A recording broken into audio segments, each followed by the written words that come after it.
Bom, no vídeo de hoje eu quero falar aqui sobre alguns atletas que foram procurados nos últimos dias e assim, será que pode ser uma alternativa para a janela do meio do ano? Que são até nomes que se eu olhasse inicialmente, não imaginaria que seria viável para o Cruzeiro, mas que teve sim algumas consultas, de forma oficial, jogadores com passagens pelo futebol português, Boca Juniors, Ajax, do futebol da Holanda. Vou comentar aqui com vocês nesse vídeo de hoje.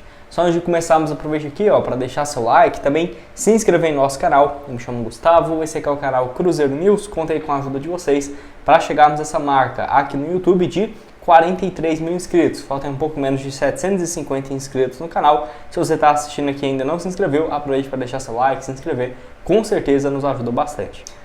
Bom, então quero começar falando sobre essa situação aqui, vou deixar essas duas matérias lá do Samuel Venâncio, valeu demais, e ao portal Blog da Raposa, que falou um pouco, sobre essa situação envolvendo dois atacantes de beiradas que foram procurados pelo Cruzeiro na atual janela, que eu vou ler então aqui com vocês, O Cruzeiro tinha como ideia inicial buscar mais um centroavante e um jogador de beirada que atue principalmente pela direita. No caso, ele disse que conversou com o Samuel Venâncio, que descobriu dois nomes, que assim, o staff dos atletas não deram muitos detalhes, porque as negociações não avançaram. E aí, então, quero falar com vocês quem são esses dois jogadores, que lembrando, no caso, os jogadores do exterior só poderão ser contratados na janela do meio do ano, a não ser que estejam livres no mercado. Então, por exemplo, para o mês de julho seriam viáveis, e agora a janela de transferências, quando reabre, agora em abril, que podem fazer contratações, seria apenas de opções que estão atualmente no futebol brasileiro. Então, por exemplo, Cruzeiro, se tiver interesse em um jogador do futebol argentino, do futebol da MLS, do México, enfim, da Europa, poderia contratar? Agora não, já está fechada a janela, que foi nesse último dia 7 de março, e agora as únicas opções que ainda podem chegar daqui para o início da Série A são apenas em relação ao campeonato, que estão jogando o campeonato nacional, ou por exemplo, qualquer estadual que seja, ou por exemplo, se estão livres no mercado, que aí acaba diminuindo bastante as opções. Mas enfim, vou comentar aqui quem são esses atletas que certamente, na minha opinião, são nomes para o Cruzeiro ficar de olho, quem sabe, no meio do ano. O Cruzeiro já fez várias vezes isso, procurar um jogador em uma janela e passar aí na outra, acabar sendo especulado para ser uma alternativa para o clube 6, 5 meses depois. Antes de dar uma sequência aqui no nosso vídeo, tem um recado para vocês da Betfair, Caixa Apostas Esportivas, patrocinador aqui do canal, e do próprio Cruzeiro, que eu quero destacar esses jogos para o final de semana entre Tombense e Cruzeiro, primeiro jogo da ida das semifinais do Campeonato Estadual, que está com uma ótima cotação de 2,01 a cada real apostado numa vitória do Cruzeiro. Então eu fiz até a simulação, se eu apostasse R$15, voltando mais, de 31, 32 reais ali, ótima cotação realmente. Lembrando, você pode apostar nesse jogo, tem várias opções de você ver lá dentro do site, por exemplo, ambas as equipes vão marcar, o Cruzeiro vai marcar um gol no primeiro tempo, no segundo, enfim, isso aí faz você aumentar as suas cotações. E lembrando, na Betfair já está disponível os jogos e a cotação da primeira rodada do Campeonato Brasileiro, que se você for pensar, o Campeonato Brasileiro está longe, Gustavo? Não é bem assim. Primeira rodada contra o Botafogo é dia 13 de abril e o Cruzeiro então uma vitória pagando 2,15 nesse compromisso contra o Botafogo em casa, no Mineirão. Então para você apostar, lembrando que no primeiro depósito você tem 100% de bônus, então vou depositar R$100, você vai ter 200 para começar a apostar, vou depositar 60, vou ter 120 e assim por diante. Vai estar o link aqui embaixo, no primeiro comentário fixado, você vai aqui em comentários, vai estar lá o primeiro para vocês. Lembrando que apostar sempre com responsabilidade, apenas aquilo que você pode jogar. Tô com um dinheiro sobrando ali, R$100, 150, R$50 que seja, 20. Você já pode começar a apostar a partir de 15 e não jogar tudo aquilo que você tem, não é isso. Caso já aposta mais para você se divertir, apostar. E nesses jogos, tá assistindo um jogo ali do Cruzeiro, vou apostar aqui que, vou apostar que o Matheus Pereira vai marcar um gol. E aí, se ele marcar, você tem essa chance de ter uma renda extra. Então o link aqui da Betfair está na descrição do nosso vídeo, seja nesse jogo contra a Tombense ou em vários outros, do Campeonato Mundial, mas focando aqui nesses jogos do Cruzeiro. Bom, então vamos lá, Primeiro que eu quero falar aqui com vocês é sobre um colombiano que está no futebol russo, que é o Mateu Caceira, seria essa a pronúncia aí do jogador, que é um centroavante de 26 anos de idade, que vive uma fase bem interessante lá na Rússia nesses últimos, basicamente, 2 anos e meio, Vou deixar então aqui para vocês a atual temporada com 23 jogos disputados, 15 gols e 4 assistências.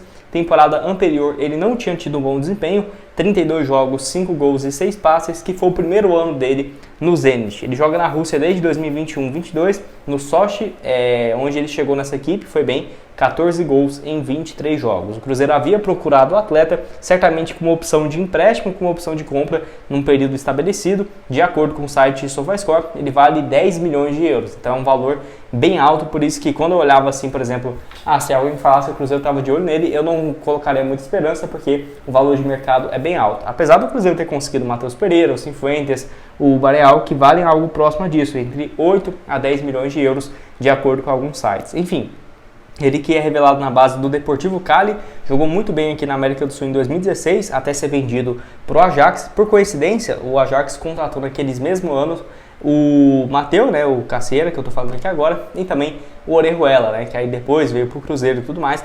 No Ajax ele jogou muito pouco na equipe principal, apenas 5 partidas e 1 gol na equipe profissional. Ainda passou no Racing em 2019, não foi muito bem, e chegou numa equipe do futebol português chamado Bessade, que é o antigo Belenense, né, um clube que era bem conhecido por lá.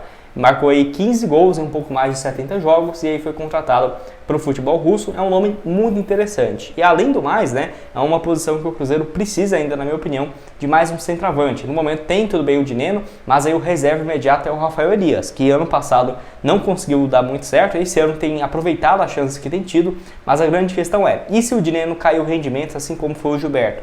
E se o Dineno sofreu uma lesão? Quem que vai ser esse centroavante? Rafael Silva, o Dineno? Eu acho que o Cruzeiro precisava de o Rafael Silva ou o Elias, né? O Cruzeiro acho que precisava de um centroavante de mais peso e acho que essa seria a intenção caso trouxesse, né, o atacante colombiano. Então eu vou deixar aqui para vocês um mapa de movimentação dele lá na Liga Russa nesse ano. Ele é um dos melhores centroavantes da liga, vive uma fase sensacional nesse ano, por isso que eu acho que esse negócio não foi para frente. 7.42 a nota média dele no SofaScore. Dá pra ver que ele joga aí realmente mais centralizado, cai ali pelas beiradas, mas nada demais. Foram 17 partidas na liga, 16 como titular. Em 17 jogos o cara marcou 14 gols e ainda deu uma assistência, desempenho sensacional. E além dele valer esses 10 milhões de euros, ele tem contrato até junho de 2027. Então, muito complicado pensar nessa sua saída, a não ser que ele perca muito espaço daqui para o Zenit, que eu não acho que seja viável. Eu acho que até a fase dele vive a melhor na sua carreira nesses últimos meses. Pode deixar a sua opinião aqui embaixo nos comentários. Bom, quero falar agora sobre um próximo jogador que seria uma alternativa para as beiradas, né? Esse ponta esquerda, ponta direita. Quem será que seria esse atleta? Enfim, vou deixar aqui para vocês, que é o Christian Espinosa. Ele que tem 28 anos de idade, é um ponta direita mesmo de ofício, que vive uma fase muito interessante lá na MLS, assim como o Bareal, né, que chegou no Cruzeiro. Ele estava jogando numa equipe chamada... Rapaz, essa aqui é difícil, hein? Earthquakers, não sei se é essa a pronúncia do clube, mas enfim, é um clube até que é conhecido, esse símbolo dele. Foi muito bem na temporada passada, com 13 gols e 8 assistências, desempenho bem legal do atacante argentino, que já está há um tempo, né, na MLS, nessa mesma equipe desde 2019, e sempre com números interessantes, né? Por exemplo, temporada anterior, 7 gols e 9 assistências, então já tem sido um atleta importante aí na história do clube nesses últimos anos. Ele que no futebol argentino passou no Boca Juniors e no Huracan, jogou um tempo também no Valladolid, lá da Espanha, em 2017. Nessa época o Ronaldo ainda não era dono, tá, do Valladolid, mas ele seguiu emprestado pela equipe do Ronaldo em 2018 e 2019, onde o Ronaldo já era dono do clube, para o Boca Juniors. No Boca Juniors jogou apenas 16 jogos e 2 gols, e no primeiro ano dele emprestado à MLS pelo próprio Vila Real, ele foi bem, 32 jogos, 3 gols e 12 assistências. Até vou ver se ele não foi comprado, né? Se às vezes o Ronaldo até já conhece ele, porque teve uma venda, por exemplo, dentro do mesmo grupo dele, né? Deixa eu pensar esse aqui, Espinosa, que aí dá pra você ver, né, se teve alguma transferência ou não. Eu uso o site O Gol, eu acho ele bem interessante para ver essas questões. Bora ver. Christian Espinosa, 28 anos de idade, se teve essa venda, né, naquela época ou não, vamos ver aqui. Vamos ver se eu acho, né? Foi um empréstimo com uma opção de compra de 2 milhões e 300 mil euros, né? Então, essa equipe aí pagou 10 milhões e meio de reais, basicamente, pro Ronaldo, que já tinha um valor ali lá em 2019, e ele seguiu com uma fase bem interessante. O Cruzeiro deve ter procurado, até hoje, na minha opinião, seria extremamente útil esse jogador. Vou deixar aqui também para vocês o mapa de movimentação dele nessa última temporada na MLS, que dá pra ver que ele joga especificamente como um ponta direita. O Cruzeiro no mercado, eu diria que até em si, na liga e tudo mais, tá cada vez mais difícil achar ponta direita de ofício. A maioria dos jogadores jogam mais pela esquerda do que pelo lado direito. Não sei se é só eu que tenho reparado isso nos últimos anos, mas foi muito bem a nota média dele na MLS, 7.42. É claro que é uma liga bem mais fraca do que a do Brasil, mas enfim, pelo menos ele teve um ótimo desempenho. Foram 35 jogos na liga, todos como titular, 13 gols e 8 assistências, 21 participações em gols, né? É um número realmente bem interessante. Ele tem um contrato com a equipe lá da MLS, que é longo, né? Não é um jogador que poderia chegar de graça, não. Ele está em contrato até o final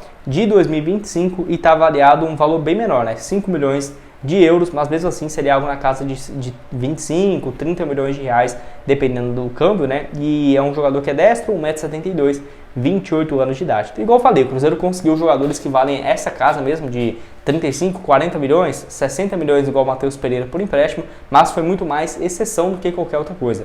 Pode deixar a sua opinião aqui embaixo então nos comentários, o que você acha desses dois nomes, gostou ou não gostou? O Cruzeiro ainda tem que seguir no mercado em busca de outros jogadores aqui no futebol brasileiro. Quem que se destaca? Quais setores você acha que o Cruzeiro precisa se reforçar daqui para o início da Série A? E nos vemos então aí numa próxima. Valeu, galera!